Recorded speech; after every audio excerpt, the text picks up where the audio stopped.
Hey guys, it's Simmy, and this is Wrestling Unlimited, as it's Wednesday, and we're here to talk about AEW Dynamite. I thought the show was pretty good. The Saraya segment was something else, all because of, her emotion and everything, and we'll talk about all of that. I think that was one of the highlights of the show for me, at least, but we got Luke here as well. Luke, what's going on? What's going on, everybody? Happy Wednesday. I hope everyone's doing well. I thought Dynamite was decent. I'm not gonna say it was a great show, but I think it was a good show. Yeah, I would say the same thing. Wasn't great, but it was good, and it had some really good moments to it. And I think, I said, I think the best thing coming off the show was the Paige segment. And I think it was really, if she just said it but didn't get emotional and didn't cry, I don't think it would have came off the same way. But because she got emotional, that really elevated the importance of her coming back and wrestling. So we'll get into all of that and more. Talk about how 2 out of 3 fall matches mean dog shit. Because every 2 out of 3, correct me if I'm wrong, every 2 out of 3 fall match just goes to the third fall. So just do a long freaking match. Because now when you do 2 out of 3 fall matches, you're basically telling the audience, hey, this match is going long. Don't worry about the first 20 minutes. Am I wrong? You're not entirely wrong with that When's statement. the last time, and I can't remember, a 2 out of 3 falls match only went 2 falls? In any company.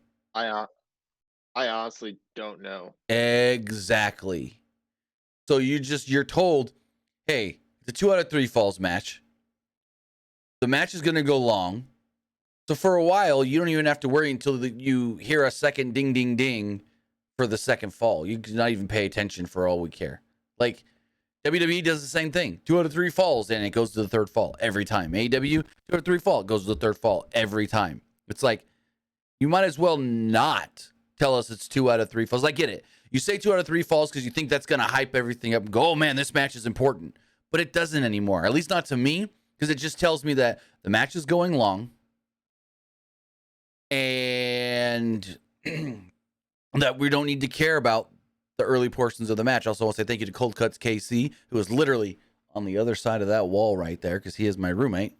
Thank you for the Tier 1 subscription. Really do appreciate that on Twitch. But yeah, that's my little gripe is why do we care about 2 out of 3 fall matches anymore? They don't mean anything other than to tell you that the match is going long. But with that, you got something? Look like you're about to say something. No.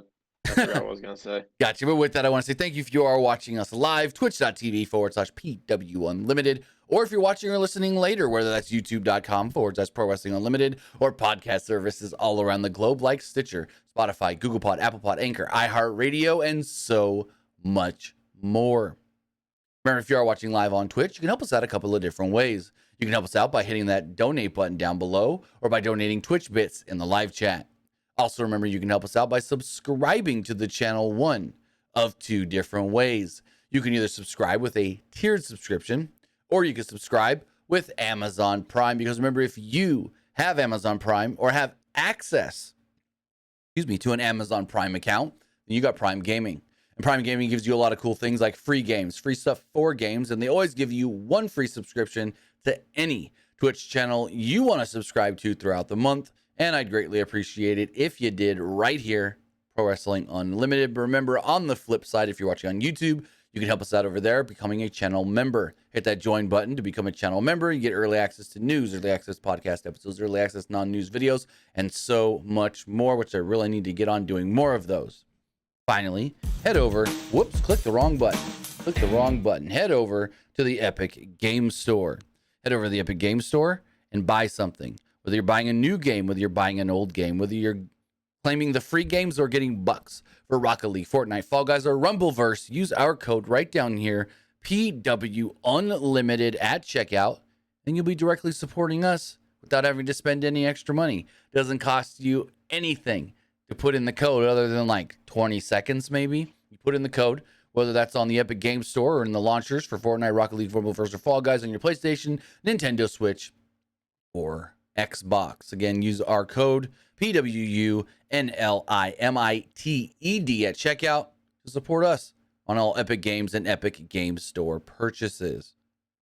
But with that, I'm going to kick this fan on really fast above me because it's kind of getting hot in here. And we're going to talk about this opening match that saw... What was the opening match? Was it the... my notes are all kind of out of order for some reason. 8-man tag team match. Give me 3 seconds, guys, and we'll get into it. Bingo. 8-man tag. So, it's the Acclaimed and FTR against the Guns and Swerve in Our Glory. And we see before the match even starts, there's some tension with Swerve and Keith Lee. Everybody makes their entrance, and all of a sudden, Billy Gunn just beelines down the ramp, jumps into the ring, and goes right after Swerve because, Swerve's the one that busted his hands. So he can't scissor without the foam fingers. So they break all that up. They get Billy out of there. BJ Whitmer even comes down to try to help break it up and de-escalate the situation. And Austin Gunn and Dax Harwood start the match off with a nice little sequence until Austin... Why is hold on, give me 1 second. My microphone is like moving on me for some reason. There we go. So Austin Gunn ping pongs to the wrong corner, eating some strikes. Wheeler and Strickland jump in and have a fast back and forth before Strickland bailed from the clutches of Caster, who had a face-off with Lee. Caster cleaned house on everyone before the match broke down, with FTR and the Acclaimed delivering 10 punches to each opponent as the heels bailed, which allowed the Acclaimed and FTR to scissor in picture-in-picture. And I'm like, that's kind of cute. The heels took over right after the break. This is becoming, and I'm going to say right now, a thing in AEW. The baby faces are in control. We go to commercial. Soon as we come back, the heels in control.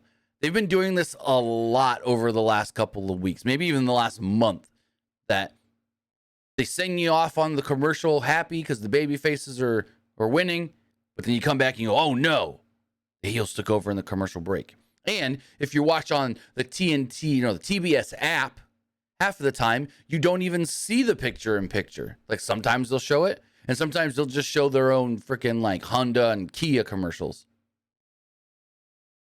So Harwood was the one isolated on their side of the ring. Colton missed a corner splash after Morrissey tried to get involved, which allowed Bowens to make the hot tag, though. Bowens hit some sort of a famous variation on Colton, but only got a 2 off of it. The Guns hit a big rig on Bowens for a 2. We then had a square off with all 8 men in the ring, and this is when everything just went to hell. Like, they're all fighting and this and that, and I'm like, okay, I think I know who is the legal person, but it seemed like Aubrey Edwards didn't even know who the legal person was because she's just watching like she's a fan. Like, it was weird. No one knew who was legal. And then finally, Keith Lee at one point powerbombed Bowens onto Caster, while Strickland and Lee hit a double team. Strickland wiped everybody out on the outside with a twisting dive that led to a superplex spot with Harwood and Colton collapsing on the pile. Back inside the ring, Austin tried to mock Road Dogg with some jabs, but Harwood locked on the sharpshooter, and then shit breaks down again. Everyone starts hitting all their big moves and this and that, and in the ring was Austin Gunn and Dax Harwood. But then by the end of the match, it's Anthony Bowens going for the pin, and Aubrey's just standing in the back like this, like, I'm just going to wait for somebody to jump on somebody, and then I'll count 1, 2, 3. So I didn't like how the finish was such a cluster. It's just like, who was the legal person? I thought it was Austin Gunn and Dax Harwood, but obviously it must have been Anthony Bowens somehow. But Luke, while I try to fix this microphone, what did you think of the match? So I didn't see anybody like hit the tag though, like towards the end. Me neither. So like, yeah, I kind of feel like maybe like Aubrey kind of just got confused. Like, all right, everyone's kind of fighting. Maybe she forgot who the legal person is. So it's like, you know what? I'll just go like 1, 2, 3, whoever like jumps on somebody. And I think I remember this. They've done before in AEW where it's like a referee counts and then someone else came out and was like, no, that wasn't the actual legal person or something like that. Or right after they got all mad. Oh, that wasn't the legal person. I know WWE did it recently in NXT, but I think AEW did it not too long ago as well. The whole, oh, that person wasn't legal, so this match doesn't count. Could be wrong. I know WWE did it recently. Yeah, they did in it. that like women's tag team title match. Yeah, on NXT. But That and like I think they did with like Damage Control against Raquel and Aaliyah when Raquel and Aaliyah won the tag titles. Yes, you're right. So they've done it twice, WWE, but I think AEW did it over the last couple of months. I could be wrong. Maybe I'm just thinking of like the 3 or 4 times WWE did it. But I thought the match was fun, but it's just the ending was just such, I guess it was supposed to be chaotic on purpose, but it just took me away from not liking the match as a whole. I liked some of the spots and most of the match itself, but it's like when you do that and it's like you make your referee look dumb for one, but you almost make the fans feel dumb as well because we're like, well, who's the legal competitor? I thought it was these two and it's not, and maybe it is, and I don't know. Hurt my brain trying to figure it all out, that's for sure. So then the whole like go for it. The whole like Swerve and Keith Lee thing is going to be interesting though, because I think it could go like one of two ways. One, I mean, Keith Lee could just be like, you know what, I'm not going to be a heel with you, I'm done. Or like Swerve just somehow convinces Keith to go heel, and like Keith becomes a full-time heel. I don't know if it would do the second. I think it's going to end up being some sort of a feud between the two. I mean, personally, I don't really want Keith Lee to be a heel because I don't think it's really needed. I think he's just like really well as a babyface. Right. So yeah, it's probably just going to be a feud with Keith Lee and Swerve. I can even see, which they've kind of teased with the Death Triangle. Swerve tries to cheat in the tag title match. Keith Lee doesn't want that and walks out on him or gets mad at him or something. I don't know. They kind of tease that in Death Triangle where Pat keeps telling Pentagon and Phoenix, use the hammer, and they don't want to. So we got a video of MJF on Pardon My Take talking about how doctors told MJF not to travel after the attack by the Firm. He said history will be made at Full Gear and compares himself to generational talents like Bruno Sammartino, John Cena, The Rock, and others. MJF says he doesn't like John Moxley, but he respects him because he has to work his ass off to get where he's at. MJF said he was born to do this, to act in movies, which he's going to be in the Von Erich movie, to wave the flag of AEW and bring professional wrestling back to where it used to be. MJF said that the spotlight in AEW has always been stolen from him by other people. He talks about different things. He said, like, I had my first singles match and it was overshadowed by a dumb neck tattoo. He said, I had a match with Chris Jericho. Not only did Chris Jericho steal the spotlight in that match, but he stole a spotlight from me for a whole year. He said, I made my big comeback at Double or Nothing, and my spotlight was stolen by a press conference or what happened after. He says to William Regal, bet on the wrong horse and come Full Gear, the devil will get its due. This was all right. It felt way more scripted than normal for an MJF promo, but maybe that's just me. But it did seem a little more like worked on, like they worked on this because it wasn't in front of the live crowd. I mean, they could probably tell like a little bit, like some of it was probably scripted, but maybe some was like some of it like MJF stuff. Mm-hmm. But yeah, it might have been like some stuff that AEW like wanted him to say. Right. Well, yeah, you always get like some bullet points or whatever, but because you could tell when he's in front of a live crowd, a lot of times he's shooting from the hip. But this one, it felt for some reason to me like he wrote this whole thing out and for the most part was going off of what he wrote. It felt a little different and more, I don't want to use the word, but I'll say polished, more polished than he normally is. That's why I felt like it felt scripted. Stokely Hathaway cut a pre-tape promo about growing up with MJF, but suddenly he forgot where he came from. Stokely said MJF's dick riding John Moxley without a license. He doesn't need MJF, and he's going to do this without him, and we'll see Max in hell. Then we had Ethan Page. Go for it. This is going to lead to Stokely Hathaway versus MJF. How much you want to bet this leads to something like, well, no.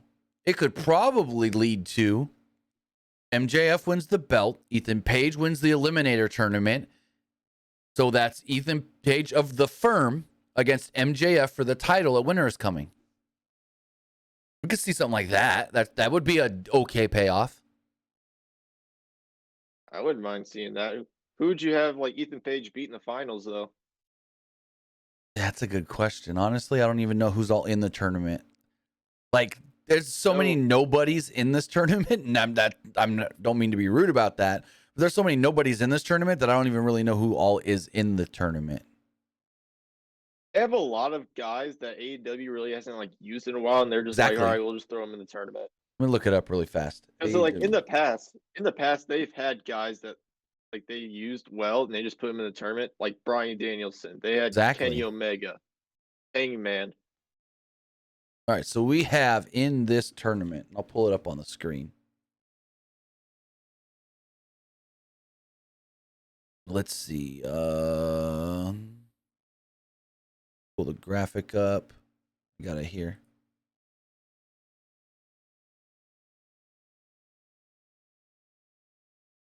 That's weird. Why did it open like that? Give me 2 seconds. Screw it. I'm just going to read it. It's not wanting to open properly. So we had tonight Eddie Kingston versus Ethan Page. Friday is Bandito versus Roosh. The winner will face Ethan Page. Then we have Lance Archer and Ricky Starks. Like, when's the last time we saw either of them have a match? I get it. Ricky's been dealing with some family stuff and been given some time off. And Brian Cage versus Dante Martin. Like, Bandito and Roosh. We haven't seen Bandito since the Jericho match. Roosh, he's on the show every week, but he doesn't really wrestle most weeks. Lance Archer and Ricky Starks have been gone for a while. Brian Cage, why is Brian Cage even in the tournament? He's lost like 3 title matches in the last 6 months. And then Dante Martin. So it's like, again, guys that we don't care about in this tournament. Like you said, in the past, we've had Hangman and Danielson and Omega. So it's just all non-used guys. I mean, I like Brian Cage. They just don't use him properly. Oh, no, yeah. That's for sure. And like Lance Archer, like they don't use him that much, so he's just like another guy that they threw in the tournament. Mm-hmm. I would assume maybe Ricky Starks goes to the finals. Ricky Starks and Ethan Page, that wouldn't be a bad match. Because like he's the only guy that I can really see going to the finals and like taking a loss to Hangman. Well, because Ethan Page. You have to think that they're going to want to do babyface versus heel. If Ethan Page is winning on the left side of the bracket, then you need a babyface on the other side. That's either Ricky Starks or Dante Martin. And I really feel like they would rather go Ricky than Dante in the finals. And I don't think they would have Dante Martin beat Brian Cage, personally. Probably not. They would probably use that match as a, oh, we're going to start building up Brian Cage again. So, and I mean, Ethan Page is going to take on in the next round, which should be next week on Dynamite, Bandito or Roosh. I could see Bandito maybe winning that, taking on Ethan Page winning. Ricky Starks beats Lance Archer. Ricky Starks then beats Brian Cage after he beats Dante Martin. And yeah, I can see the finals being Ethan Page and Ricky Starks, and the Firm helping Ethan Page win the whole thing. Oh yeah, I think that would definitely. At first, I thought maybe Eddie Kingston would win, and they could do Eddie Kingston versus John Moxley. That's what I thought. Or Eddie But Kingston and I think MJF wouldn't be bad either. yeah, but So I kind of think they're leaning towards Ethan Page winning. they pushed him harder over the last 2 weeks than anybody else in this tournament. With the Oh whole, yeah. I've been here for a while and I haven't got my due. I've been busting my ass and I haven't this, so yeah. So speaking of the tournament, we had that tournament match, which we already told you who won. You probably know if you watch the show. Ethan Page versus Eddie Kingston. Match is pretty good. I mean, I didn't hate it. During the match, at one point, Tony Schiavone did mention AEW coming to the United Kingdom in 2023, and more info on that will be coming next week. That's interesting. I wonder how early in 2023 they're going to the UK and where and for what show. I don't know if it's going to be, I would assume it's a Dynamite. And they do like a big Dynamite and Rampage co-taping thing in the UK. But the big question is, what kind of a building do they book? Do they book just a regular building, like maybe the O2 Arena or something smaller like Royal Albert Hall? Or do they go big and do like Craven Cottage, the soccer field, the soccer stadium? Kind of like they do in New York with Arthur Ashe.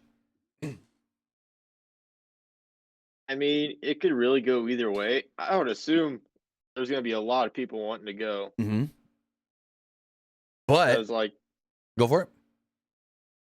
you can go ahead. What I was going to say is I would have thought they would have booked a bigger size, almost stadium-ish size building for their first show in Canada. And then they just had the Coca-Cola Coliseum, which is just a 5,000-6,000 seat building. Like, for the amount of people that I mean, how do I explain it?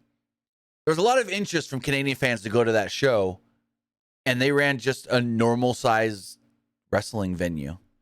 So I don't have super high hopes that they run a extra big building in the UK, but maybe because of their connection, they got the Fulham soccer team and their connections with the Craven Cottage Stadium. Maybe they do a big show there. Heck, maybe they do.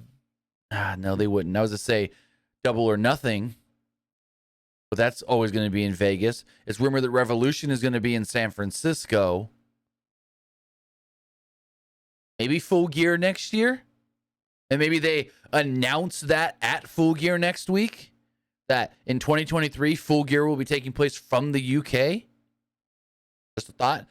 Because, I mean, if they go to the UK just for their first ever UK show is just a random Dynamite, like what are they going to do? Dynamite Beach Break or Dynamite the St. Patrick's Day show? Or they could do, like, some sort of, like, UK themed show for Dynamite. Maybe. Or instead of doing I don't know what they would call it.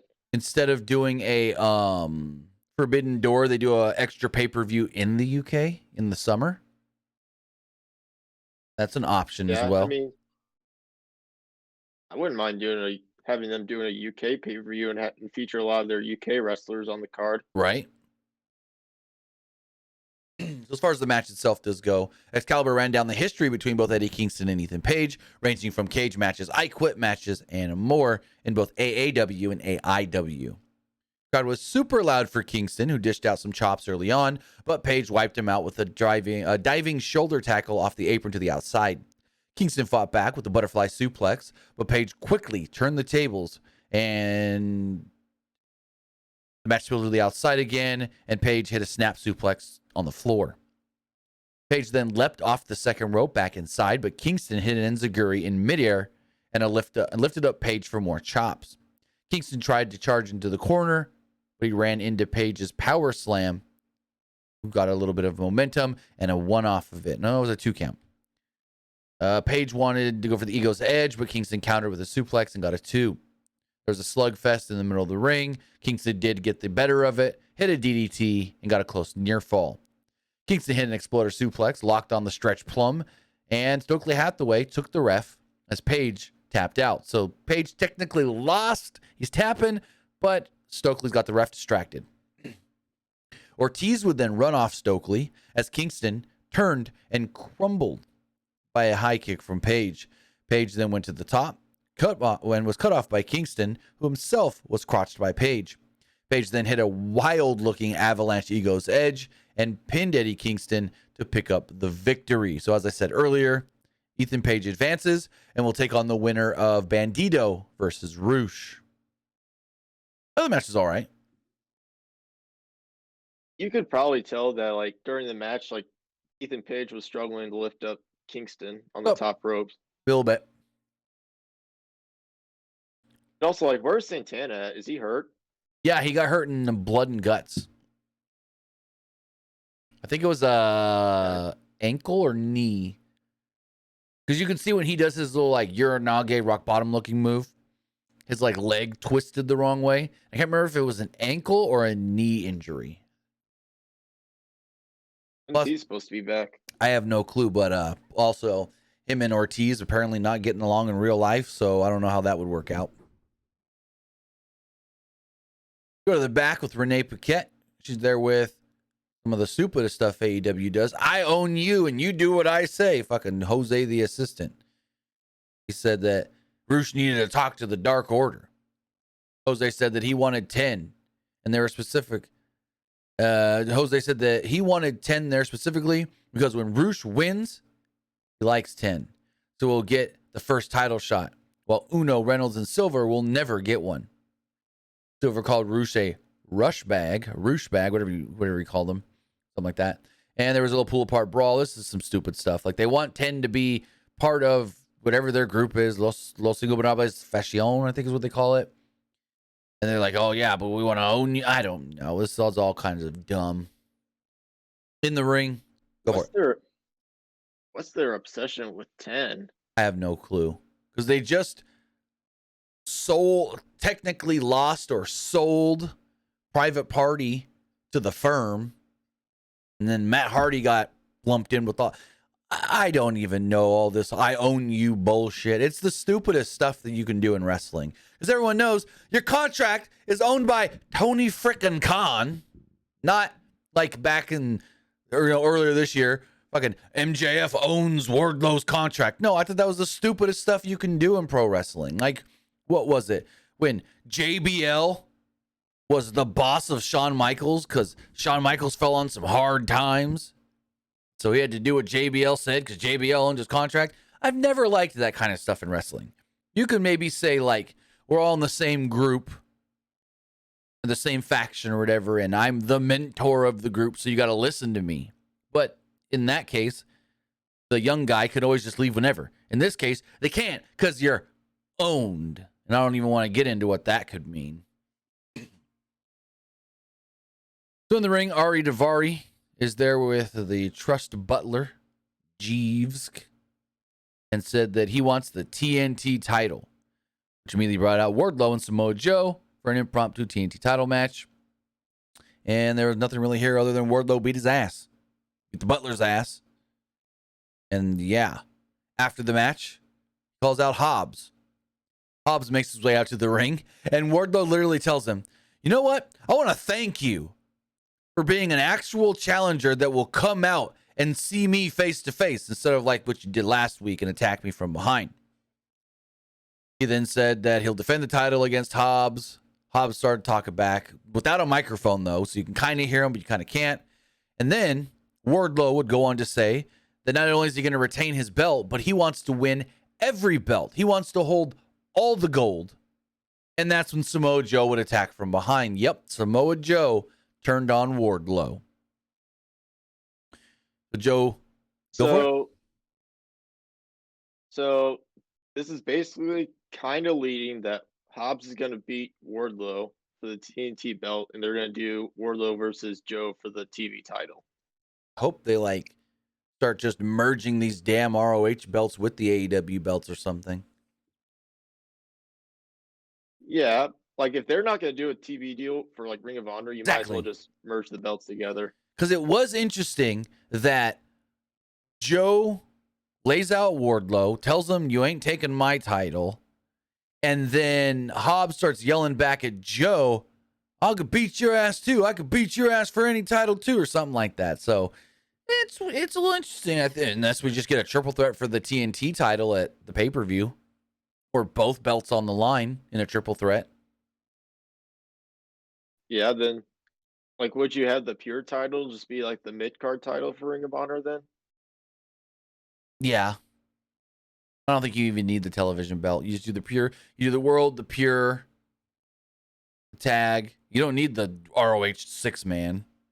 So yeah, you just need the 3, the 4, and the woman's belt for Ring of Honor. Yeah, and hopefully they unify the ROH 6-man with the AEW ones. Right. So we go to the back. Renee Paquette. There's Jade and the baddies. When they make it official, it's the TNT champion against the TNT champion at Full Gear. Jade Cargill versus Nyla Rose. And I'm like, why are they... I get it.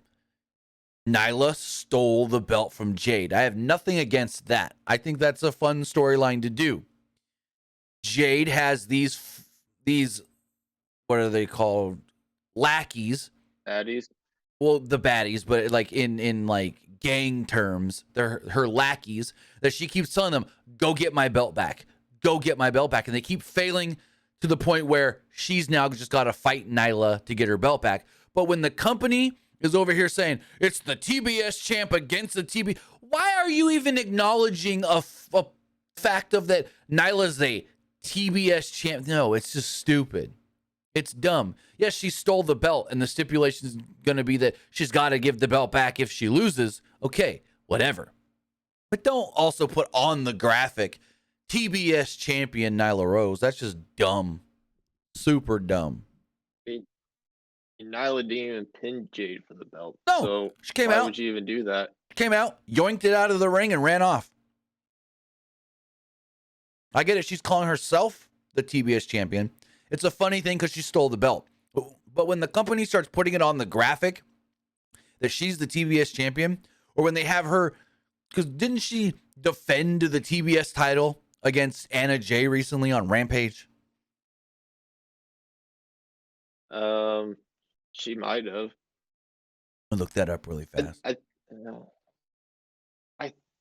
think she defended it against Marina Shafir, I believe. Marina fought Jade. Because remember, Marina and Nyla are friends, stablemates, whatever you want to call them. Let's see.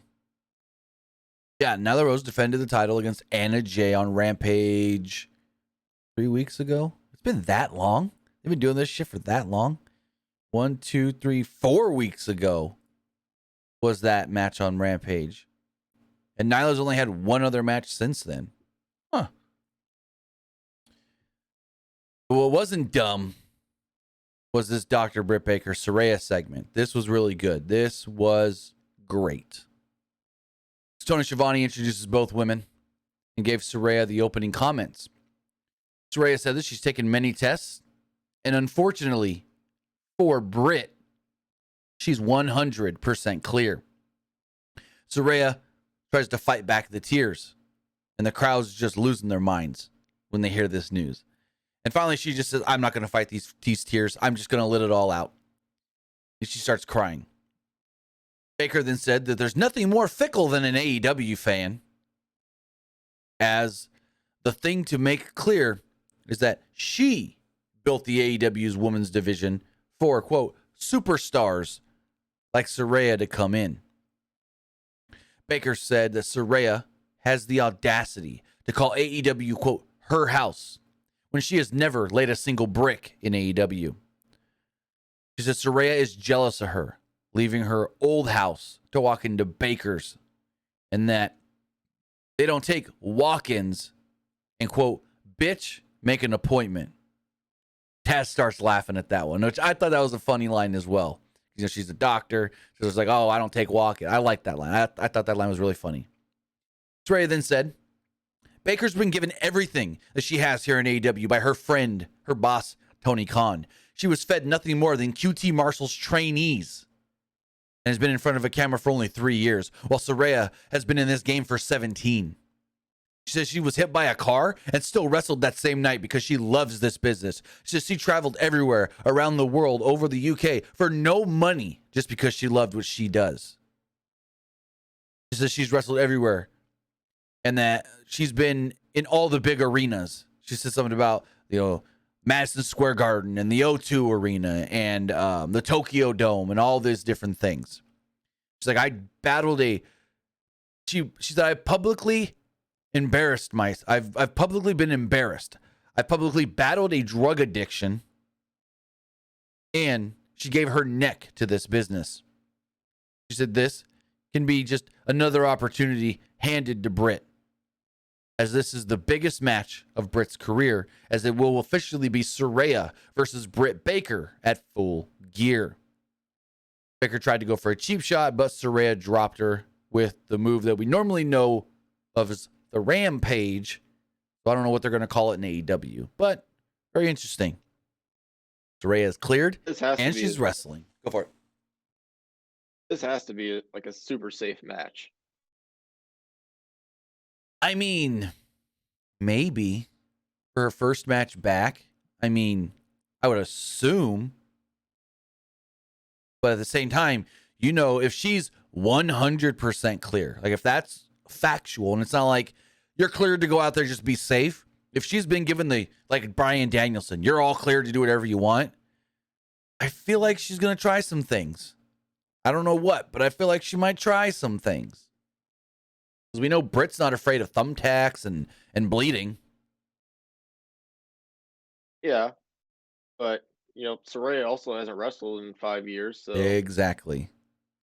Because that Britt even asked. So that's gonna be a little interesting, though. Yeah, because I didn't say it here when I was running down the segment, but Britt did ask her, do you even remember how to do this? It's been so long since you've had a match or something like that. But she did ask her, do you even remember how to do this?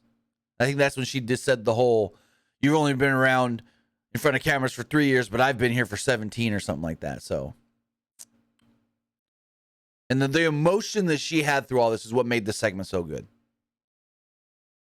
Backstage, Sanjay Dutt, Jay Lethal, and Satnam Singh were with QT Marshall in the factory. Dutt paid Cole Carter for his services last week until best friends Orange Cassidy and Danhausen would interrupt. Cooler and Lee Johnson is getting an all-Atlantic title shot. Like, what? You just give anybody a title shot in this fucking company. Like, Lee Johnson, when's the last time? I couldn't tell you when the last time he had a match on Rampage or Dynamite was. But as far as like working matches at all, he regularly works dark and loses in singles matches. Like, he'll win tag matches, but he's always losing when he's in a singles match. I had to go back and actually see who Lee Johnson actually is. Right? So yeah, he's getting a title match. And just think of what Luke just said. I didn't even remember who he was. Yet this guy's getting a freaking title shot. Like, that just tells you enough right there. Maybe I should go up to Tony Khan and ask him for a title shot. Right. Title match is made for Rampage, as we learned that Jay Lethal tonight will be taking on, actually next, will be taking on Trent Beretta. So, Lethal cut off Beretta's entrance with a chop block and drove him into the steel steps. Match officially started, and Beretta hit an overhead belly-to-belly suplex, but Lethal got a dragon screw and sent Beretta outside as Chuck and Danhausen walked out to the corner to help their buddy. Beretta at one point got his knees up to block a top rope elbow drop, as Taz said that he had to do it. Despite his leg being worked on earlier in this match, you have to sacrifice being hurt to not let your opponent get the upper hand. Beretta hit a German and a half-and-half suplex that led to a tornado DDT to give Beretta a 2. Beretta hit an avalanche half-and-half suplex and a charging knee, but he didn't go for the pin. He opted to try and go for the Storm Zero as Sanjay Dutt ran in for the distraction. Danhausen put a stop to it, trying to curse Singh, and it didn't really work, so he punched Dutt in the groin. Lee caught Beretta with lethal injection and picked up the victory. Let me go to the interesting promo by by Jeff Jarrett. So Tony Schiavone is interviewing Sanjay and the guys and everything. And they talk about how much buzz they had coming off of last week's show when they brought in their buddy, Jeff Jarrett. Jeff Jarrett's music would play and he comes out on the stage. Jarrett said that his debut had over 1 million views online. And he started running down the accomplishments of Dutt, Lethal, and Singh. Jarrett then says that also, Satnam, come stand by me really fast. Cameraman, do the pan from feet to head, but do it slow. This is a legit 7'5" giant. He ain't like a monster who wears skinny jeans and is booked by a banana-nosed nobody. And I said, oh, shots at Braun Strowman and Triple H right there. He said a fake monster who wears red skinny jeans booked by a banana nose. I'm like, you're salty about being replaced by Road Dogg, aren't you, bud? Saddam Singh even 7'5"? I believe so. I'll tell you right now. No, he's not. According to his Wikipedia and Google, he's only he's 7'2" or 7'3". So there we go. He's not even actually 7'5". But next to Jeff Jarrett, he looked huge. And Jarrett's, what, 6 something? Jarrett ain't a small guy. Jeff Jarrett himself is 6 foot. So yeah, Satnam's, he's basically trying to say Satnam's thing's 1.5 feet taller than him, but he's really not. They then called out Sting and Darby Allin. And basically it was announced later on during the main event that it will be Sting and Darby Allin taking on the team of Jay Lethal and Jeff Jarrett at Full Gear.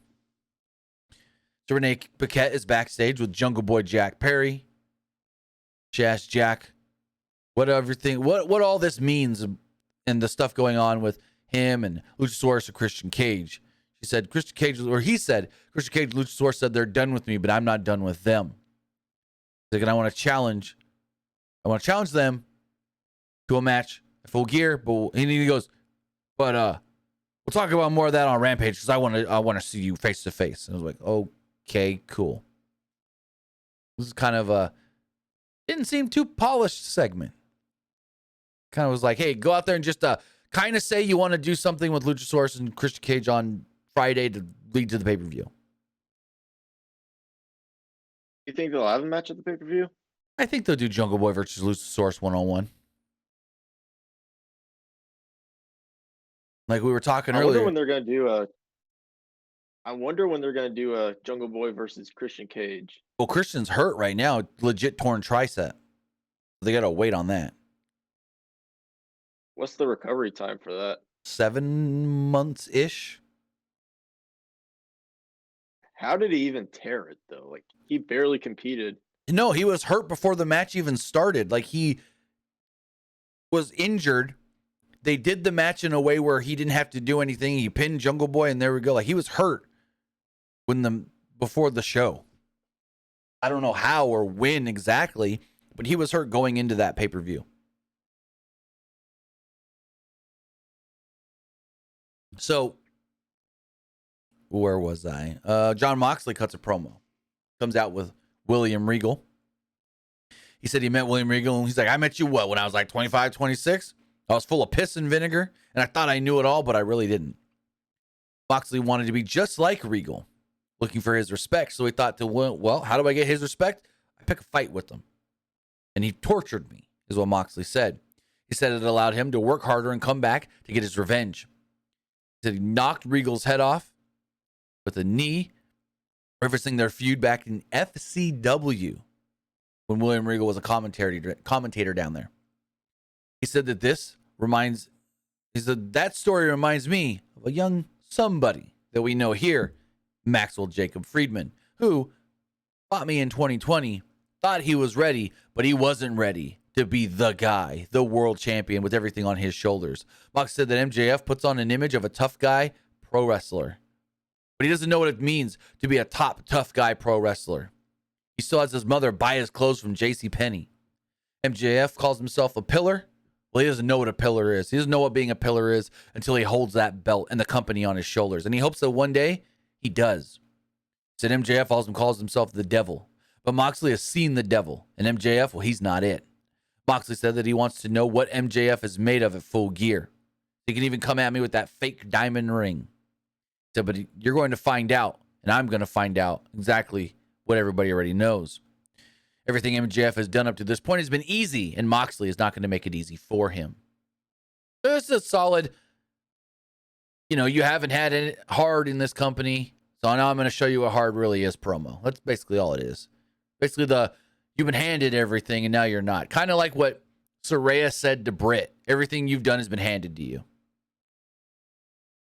I think William Regal also did the same thing to MJF, saying like, "Oh, you think you had it hard? Well, I had it harder." Yeah, it's basically the same thing, other than MJF wasn't out there. Another video package with the disappearance of the Elite, but this time they were basically showing us a graphic that I believe is for the 6-man tag titles at the Full Gear pay-per-view. It was a Full Gear graphic, but they kept only showing the right side of the graphic with the Elite on it. The left side, I would assume, has got the Death Triangle, the champions, and then they're going to announce probably next week or whenever. Hopefully next week. Well, next week's the go-home, right? Yeah, next week's the go-home. So they would have to announce then that they're coming back at the pay-per-view, and they're going to challenge for the titles that they never lost. That they held for literally for less than 4 hours, probably. 5 hours max. Well, technically you could say a couple of days because the suspension wasn't... Tony Khan really didn't think to suspend them for like a day or so. So technically they had the titles for at least 24 hours, maybe? I don't know. But it wasn't that long. Could you imagine at the time they only suspend the Elite and not suspend Punk? Oh Lord, that would have been wild. That was like before like nobody knew what was gonna happen. People were thinking like, what if they only suspend the Elite and not punish Punk? Exactly. That would have been interesting. Very interesting. But Tony, I don't think could have made that decision though, not being there himself. And too many of, well, this happened, like these people say this happened, but these people say this happened. So just to be safe, you suspend everybody. That's why Christopher Daniels got suspended. That's why Brandon Cutler was suspended for a couple of weeks. That's why there was like 2 others as well. Just so till we hear from everybody, we figure out exactly who did what, who said what. Quick video package. Go for it. I can see you're about to say something. I think Pat Buck was also the other guy that was suspended. That's the name I was trying to think of, Pat Buck. Thank you. Quick video package recapping Bryan Danielson and Sammy Guevara heading into their 2 out of 3 falls match. Danielson said all the disrespect he's endured in the past month is going to result in him taking out his frustrations by kicking Guevara's head in. They hype up the 2 out of 3 falls match, and then what? We get Jamie Hayter versus Skye Blue.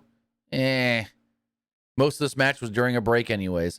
Yes, and Saturday, thank you. Michael Nakazawa as well was there and suspended. There's a nothing happening match. You're just getting over Jamie Hayter because she's the challenger at the pay-per-view to the interim women's title. Like, come on, Tony Khan. When the hell is Thunder Rosa coming back?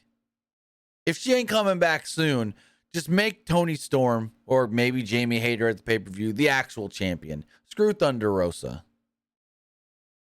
Skye Blue showed off some aggression early, and she took the fight to Hayter, and she took her to the floor and hit a Cazadora into an arm drag on the floor and then back into the ring. Baker tripped up Skye Blue, which allowed her to hit a backbreaker into an exploder suplex. Hayter controlled during the entire commercial break, and when they returned, Blue took out Rebel and Baker with kicks from the apron and a top rope crossbody onto Hayter for a 2. Hayter reversed Blue's finisher, but Blue dropped Hayter into a spin kick and a snazzy-looking code red for a near fall. Blue then took far too long to capitalize, and Hayter starched her with a forearm. Blue hit a super kick, but Hayter responded with a big boot of her own. Blue tried to go for a victory roll into another Cazadora, but Hayter countered into a ripcord lariat and picked up the victory, as we all assumed. Jamie Hayter beat Skye Blue. Not much to it. Like, there's really nothing to say. I think Hayter tried to beat down Skye Blue afterwards, and Toni Storm ran her off. There's a video package. I kind of Go think for it. there might be a good chance that Jamie Hayter could win the belt. I kind of hope so. Not kind of hope so. I really do hope so, especially with how over she is with the fans. Like, the fans have kind of, Oh yeah. I don't want to say got bored with Toni Storm, but they're not into her like they were when she first came into this company. Also, you can also do another storyline though with Hayter winning the belt, because maybe Britt gets jealous and she beats up Jamie and says, "I want the belt." True. But that'll only work, though, in my opinion, if she beats Saraya. Because if Saraya beats Britt and then Britt immediately turns on Jamie and says, "I want to face you for the title," it's like, why you? You just lost to Saraya, who hadn't had a match in 5 years. It would be a weak challenger if they do it.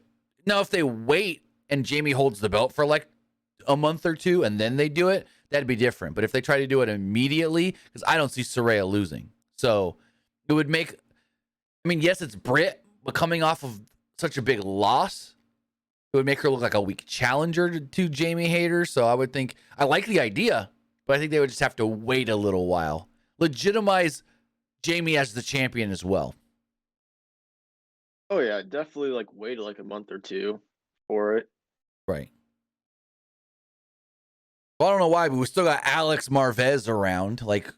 You got Lexi Nair, you got Tony Schiavone, you got Renee Paquette doing interviews. Why the hell do we still need bumbling buffoon Alex Marvez? Anyways, he interviewed Ricky Starks about the title tournament, the Eliminator title Eliminator tournament. That's a freaking mouthful. Say that 5 times fast.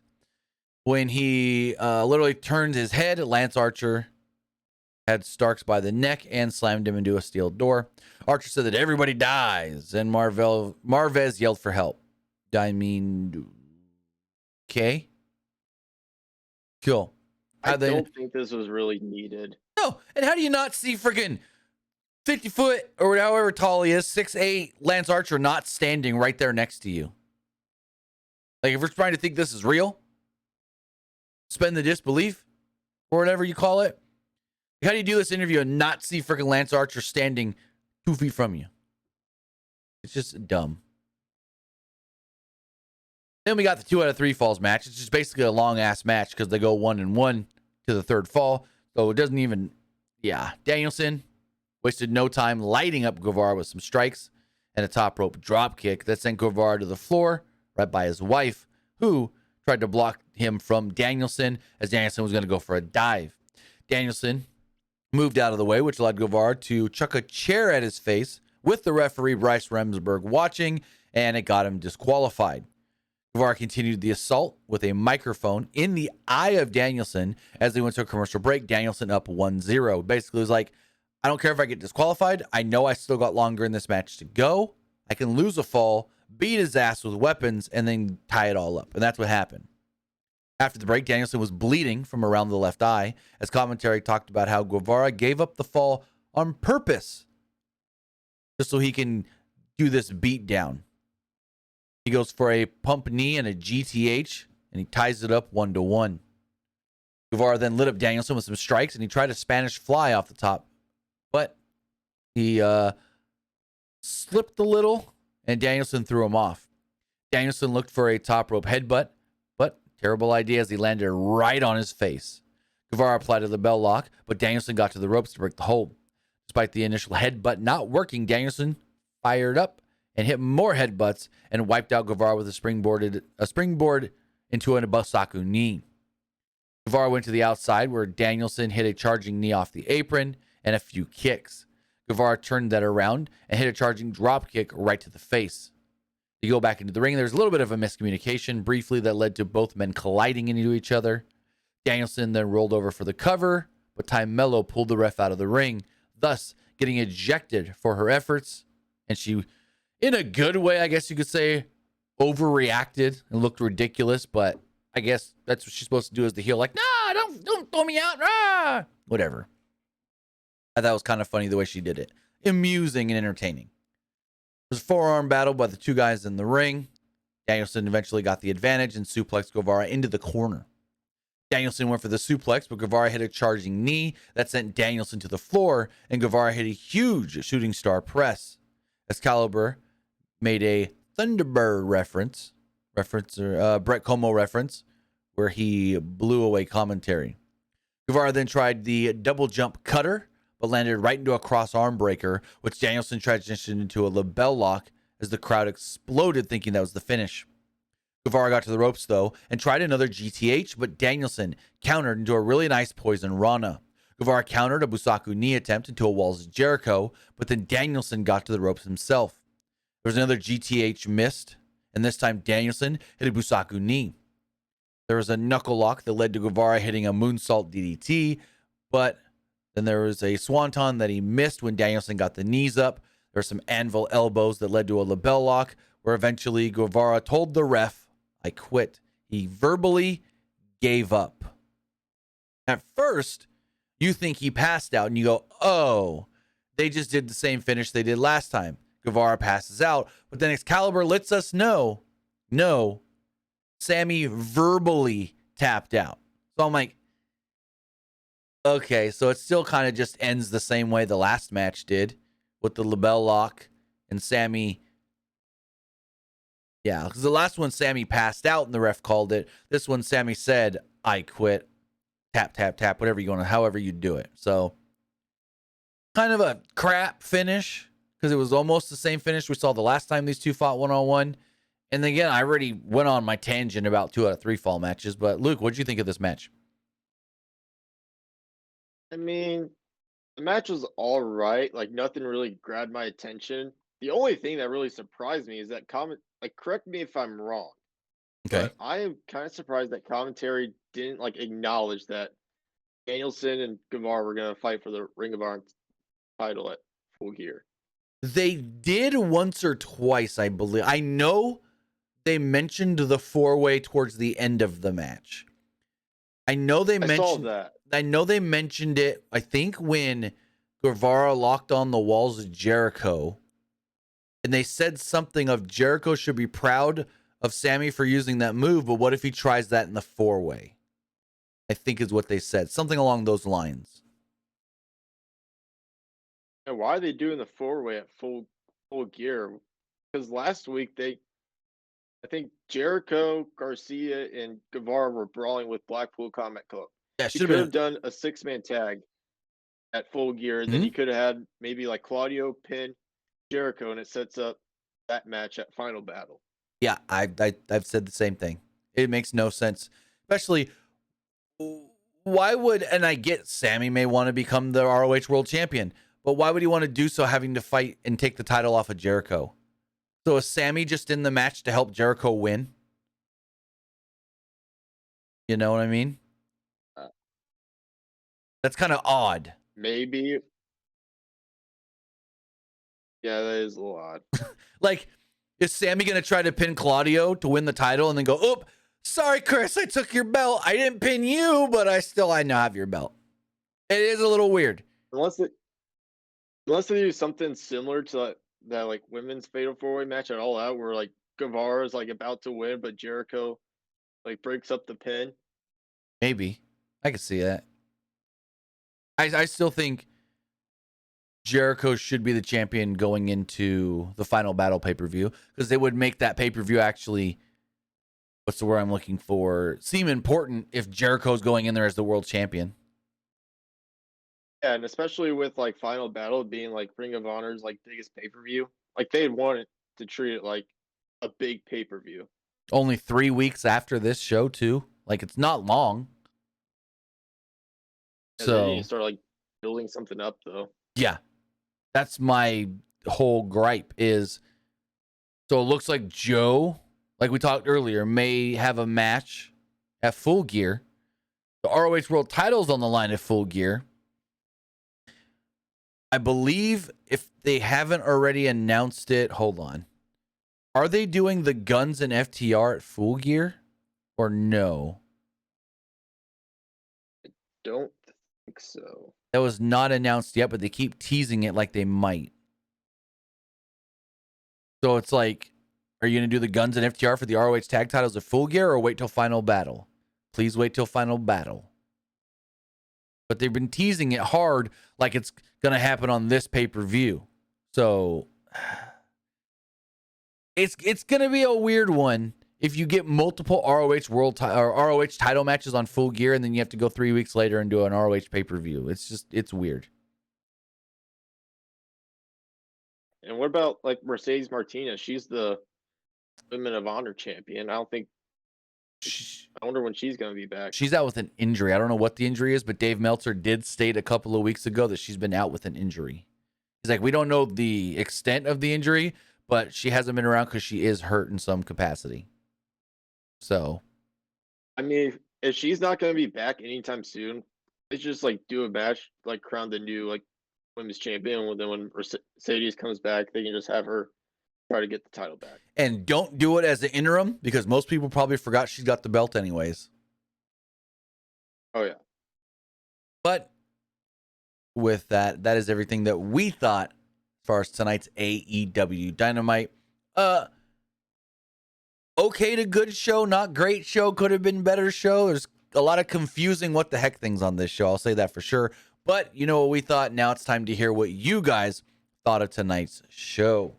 Remember, you can let us know what you thought of tonight's show by texting in to 510-906-1341. But before we do all of that, got to talk about the polls. Let's see. The Twitch poll. 50% liked the show. 50% didn't like the show. Dang. Straight down the middle. As far as the Twitter poll does go, um, 50% liked the show, 30% thought it was just all right, and 20% did not like Dynamite. And finally, the YouTube poll. 59% liked the show, 24% thought it was just all right, and 18% did not like it. As we pull up the text messages, check some of the comments on the YouTube poll as well.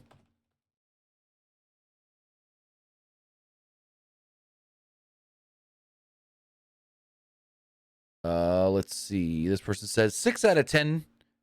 Better than last week, but not by much. This person says show needs more Danhausen. And this person says, if there's no Punk, I'm not watching. Okay, that's your prerogative. As far as the text messages do go,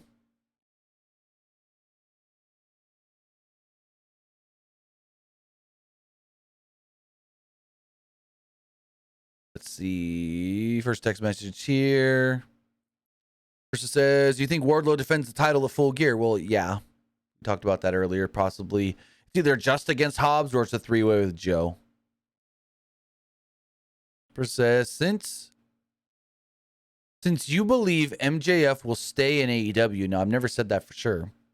Person says, what other AEW star do you think will go to WWE? That's tough because we don't know exactly like contract stuff. When are the Bucks contracts actually up? I think Kenny's got less than a year. I think the Kenny and the Bucks contracts might all be up at the end of this year. Will they leave and go to WWE? I mean, they almost went to WWE instead of helping start AEW. There's been a lot of turmoil with all the Punk stuff. Yes, Punk is gone, but maybe they say, hey, it worked for Cody. Let's go give it a shot. We can always come back. I don't know. I honestly don't know who could leave other than MJF.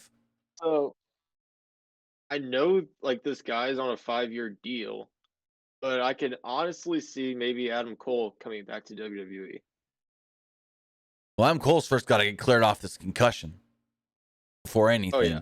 Because the big question mark with Adam Cole, who is locked in until 2027, is does Tony Khan add all of this time off to the end of his contract and keep him even longer? That's the big question. Because he hasn't wrestled since July. When was Forbidden Door? I think it was June. I'll just tell you when Adam Cole's last match was, which was Forbidden Door, but Adam Cole hasn't had a match since Forbidden Door on June 26th. So that's so far July, August, September, October. He's been out for 5 months almost now.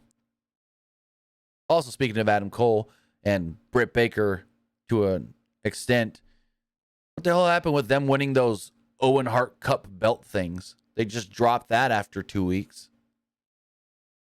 Adam Cole, they at least like kept it on him and still like acknowledged that he won the cup for Britt. Like they didn't even like keep that belt off her. I mean, on her after like winning the cup. They did with Cole, but not once they started building up that 4-way for the IWGP World Title. They just totally dropped that he won the cup and was like, he's challenging for the New Japan belt. That cup honestly means nothing now. No, it was supposed to be their version of a King of the Ring, and it meant nothing. It was more of a, Owen's wife will work with us and not WWE. That's basically all it was.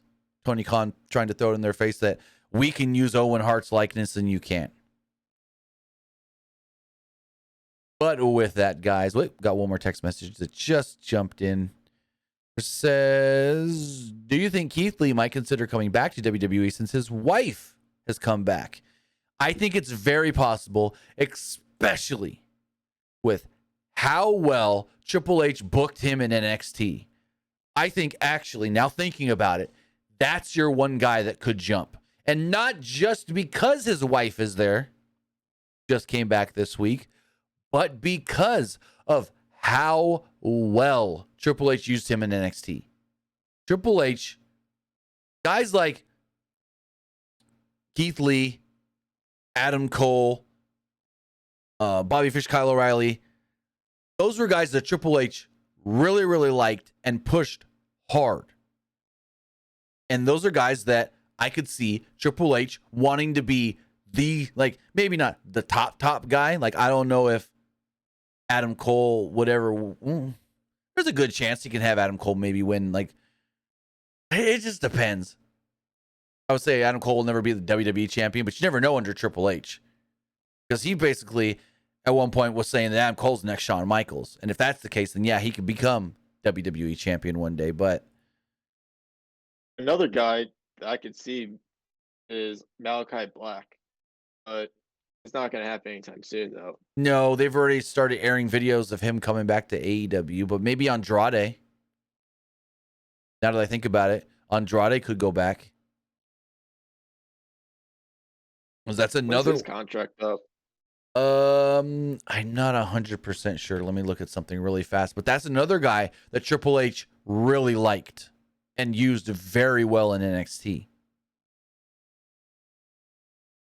Let's see. Dude, that Andrade and Gargano match was right? Absolutely amazing. Andrade summer of next year. No, summer of 24. But he's got a year and a half. Unfortunately. Just think, and I'm not doing it just because they're both Mexican wrestlers, but just think of the match we can do with like Santos Escobar and Andrade and Zelina in the middle of you're with Santos now, but you used to be with Andrade, but Andrade don't need you because he's got a new queen in Charlotte. Just a thought. So that would be a bad storyline right there. Right. See if we got any more text messages before we wrap this up. Actually, I think we got one more. Let me see if it'll load. For some reason, it's not wanting to load. This is actually something Luke and I were talking about before the show. This person says, do you think we get 13 matches on this pay-per-view like the last one? I hope not, but it's possible. Because AEW shows usually are like, the pay-per-views are usually 10 to 13 matches. So far, I think 8 matches have been announced. I mean, if they're gonna have 13 matches on the show, it's either gonna be the match, like the show's gonna be like super long, or like most of the matches are probably gonna be like 2 minutes long. Right. And it was like you were saying to me earlier off the air, the whole like with the last pay-per-view, they tried to book around the NBA game. And so it was like some long, good matches early, a bunch of quick matches in the middle, and then once we know that the NBA game's over, we'll do a couple more long, good matches at the end of the show. So we'll see how Full Gear goes. We got one more Dynamite, 2 more Rampages. and then the pay-per-view, which AEW pay-per-views are usually really good. So I'm never the hottest on Dynamite, especially Rampage, but the AEW matches, their roster usually shows up for the pay-per-view. So kind of like NXT, where weekly NXT, black and gold NXT was good, but a lot of times not great. But then we'd get those takeovers that were like the best wrestling ever. So we'll see how it goes. We got one more week to build stuff up. That is all we got, I guess. So with that, I want to say thank you for joining us here. If you're watching live, twitch.tv/PWU Unlimited. And thank you if you're watching or listening later, whether that's youtube.com/Pro Wrestling Unlimited or podcast services all around the globe like Stitcher, Spotify, Google Pod, Apple Pod, Anchor, iHeartRadio, and so much more. Now, we're done here talking AEW, but in like the next hour, if not sooner, I'm going to be live on my Twitch, twitch.tv/TimmyBuddy, playing some more God of War Ragnarok. We're about 5 hours into that game. It's awesome so far. I need to play more. I've been jonesing all day. So I'll be live there in just a little bit, playing more God of War Ragnarok. Again, that's twitch.tv/TimmyBuddy. With that, guys, have a great rest of your Wednesday. Have a great rest of your week. We'll see you next time. Have a good one, guys.